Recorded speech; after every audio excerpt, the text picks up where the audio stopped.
everyone, and welcome back for another deep dive. So, CGMs. CGMs. They're everywhere, right? It seems like everyone's talking about them, especially if you're living with diabetes or know someone who is. For sure. And for good reason, right? I mean, this tech is seriously changing the game. No more constant finger pricking, just to keep an eye on your blood sugar.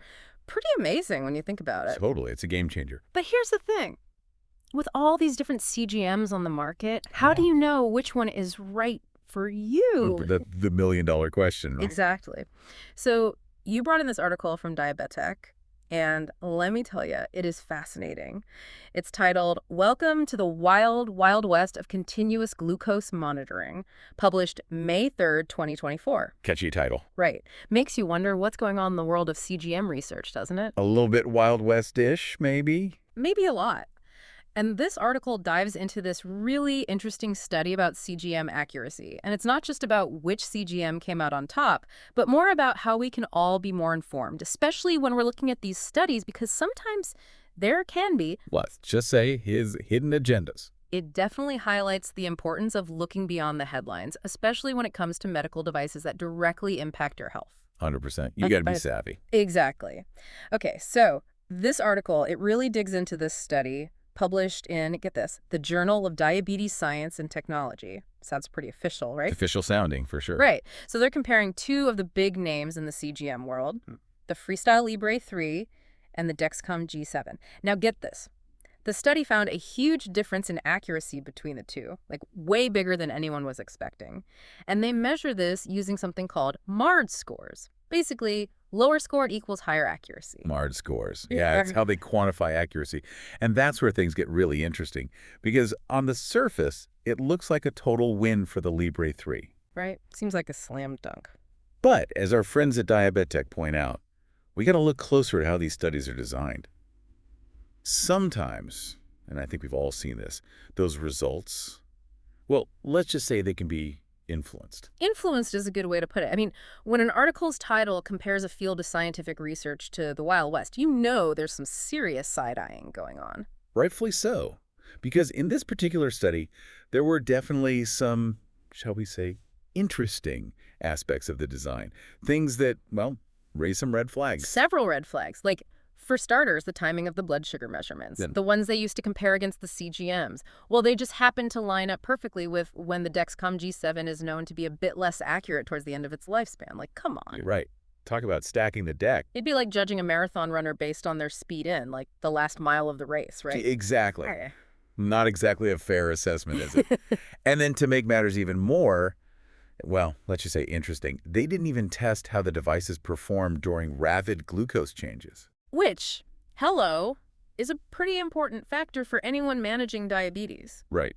Like, it's kind of a big deal. It's like testing a car's performance, but only driving it downhill. You're not getting the full picture, are you? Not even close. Okay, so we've got this issue with the timing of the measurements, but then there's the blood glucose meter they used as the gold standard to compare against the CGMs. Which, and this is where it gets really interesting, just happened to be made by, wait for it, Abbott. You've got to be kidding me. I wish I was. The same company that makes you guessed it, the Libre 3. Talk about convenient, right? Convenient for someone, that's for sure. But seriously, it raises major questions about potential bias, right? Absolutely. And it highlights why we can't just blindly trust the results of any study that lands on our desk. We got to look under the hood and see what's really going on. Every little decision made in designing a study, it can have a huge impact on those final results. It's like they say, the devil is in the details, right? Yeah. And speaking of details, there's one more that really jumped out at me when I was reading this.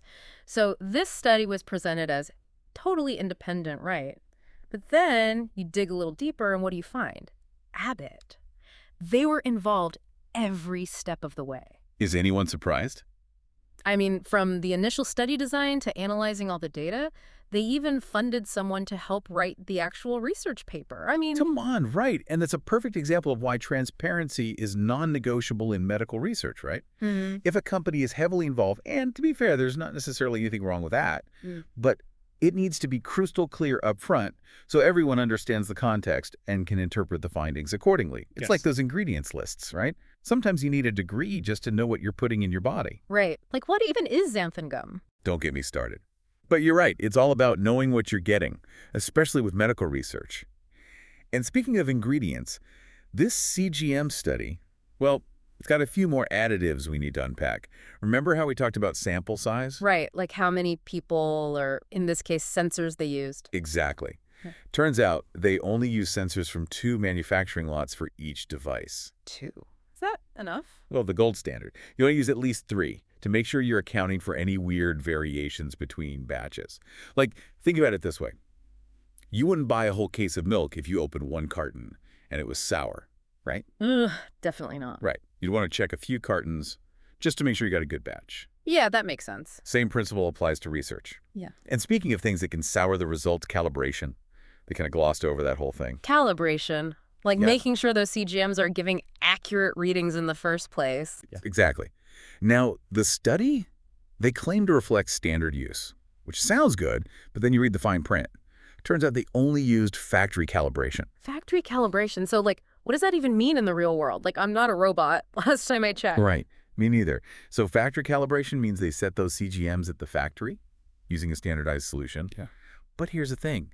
In the real world, Dexcom, they actually recommend calibrating the G7 anytime your readings are way off from a fingerstick. Oh, interesting. Right. It's like assuming every oven is calibrated the same and then wondering why your cookies are always burnt. Okay, now I'm hungry and skeptical. So let's recap.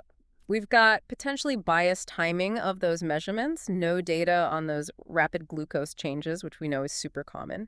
Then there's the blood glucose meter they use for comparisons, also potentially biased. Not enough sensor variety. Oh, and they fudged the calibration process. Did I miss anything? Well, you bring up a good point about those rapid glucose changes. Mm. That's another thing that makes this study, well, less useful for a lot of people with diabetes.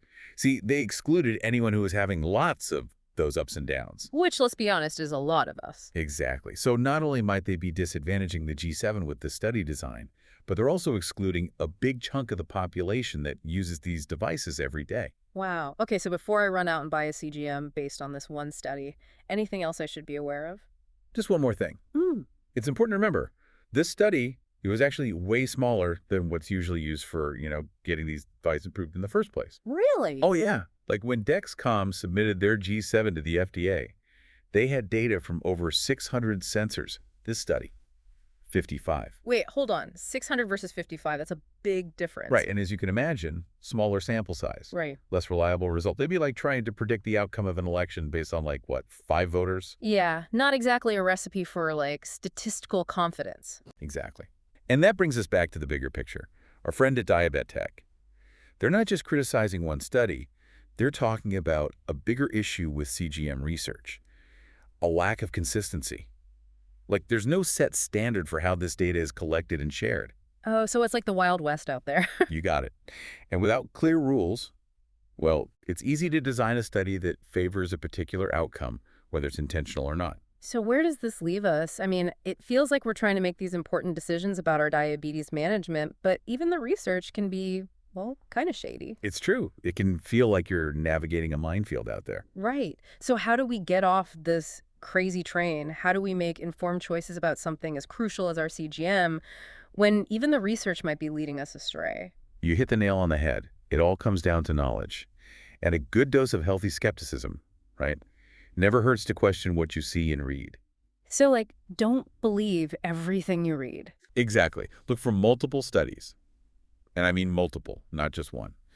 Ideally, you want studies that weren't funded by someone with a vested interest. And if you can find research that's been repeated with the same results, bonus. Okay, so multiple studies, independent funding. What else? Pay attention to the details. How many people were in the study? What exactly did they do? And yeah, who funded it? Always got to check for those conflicts of interest. Right. So let's say we come across a study and something feels off. Like maybe it has a tiny sample size, or they used some questionable methods, or maybe it was funded by the company that makes the thing they're studying. Should we just, throw it out? Well, you don't have to ignore it completely, but it's definitely a time to put on your skeptical hat, ask questions, talk to your doctor, see what reputable diabetes organizations are saying, read articles from trusted sources like, Diabetes Tech. Shout out to Diabetes Tech. Right, they do great work. But the point is, get informed. The more you know, the better equipped you are to make the best decisions for your own health. Because at the end of the day, it's about what works best for you, right? Yeah. Not just what some study claims. 100%.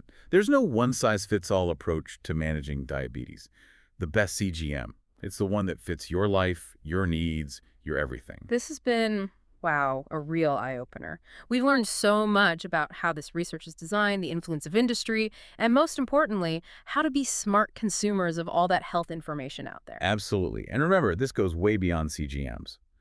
These principles, they apply to any medical device, treatment, medication, you name it. So next time you see some flashy ad or headline about the latest and greatest, don't just take their word for it, dig a little deeper, ask those tough questions. Be your own advocate. Exactly. And on that note, I want to say thank you to you for all these insights. My pleasure. And to you, our listeners, for joining us on another deep dive. Until next time, stay curious, stay informed, and stay healthy.